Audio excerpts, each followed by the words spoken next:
Labdien, dārgā kopiena un mūsu draugi! Esam mūsu atvērtajā mājā, Bārdziņielā 2. Šeit mēs nodarbojamies ar to, kad ļaujam, lai satiekās dažādas sociālās grupas. Gan tādi cilvēki, kas ir cietuši kaut kādā veidā savā dzīvē, paklupuši vai kādās krīzēs atrodos. Un tādi cilvēki, kas vēlas vienkārši palīdzēt citiem.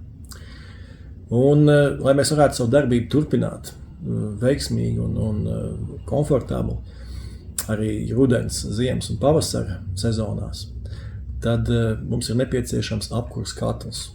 Un tādēļ es vēršos pie jums, pie mūsu kopienas, pie mūsu draugiem, pie cilvēkiem, kas ir bijuši saistībā ar mūsu atvērto centru, kas ir bijuši pie mums, kas ir iepazinušies, kas zina, kas šeit ir, arī pie tiem, kas nezina varbūt, bet kas uzzinās, kas uzzina caur šo postu vai uzzina no saviem draugiem.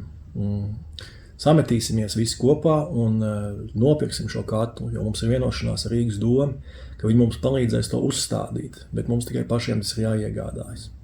Tāpēc es jūs aicinu, lūdzu, palīdziet, un arī jums tiks atdots 100-kārtīgi. Ziedojiet, izmantojot mūsu kontu, ko jūs redzat parakstā, un pateicamies jums par jebkuru jūsu ieguldījumu. Paldies!